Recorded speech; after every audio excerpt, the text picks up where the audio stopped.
bateu uma porta, é quaquei. Eu fechei essa dor, quando senti essa dor. A solidão bateu uma porta, eu só sei.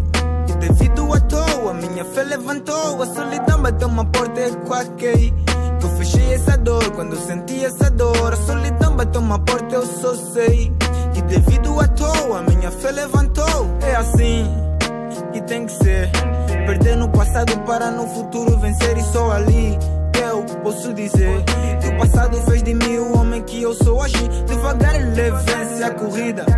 Vou tornar a minha vida mais sólida, me impedindo de levar apunhaladas.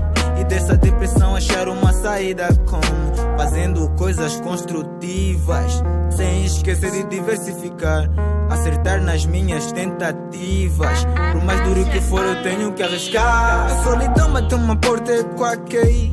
Eu fechei essa dor, quando senti essa dor. A solidão bateu uma porta, eu só sei. E devido à toa, minha fé levantou. A solidão bateu uma porta, e quaquei. Eu fechei essa dor, quando senti essa dor. A solidão bateu uma porta, eu só sei.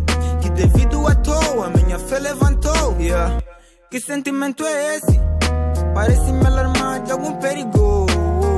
Uma alma me persegue, ela quer me fazer cair no abismo. Ela controla minha mente, me obrigando a fazer coisas que minha psique não pensava.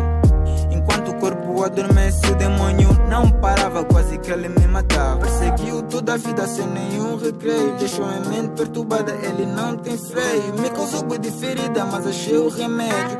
Amigos das famílias são os meus remédios. A solidão bateu uma porta, e quaquei. Eu fechei essa dor, quando senti essa dor. A solidão bateu uma porta, eu só sei.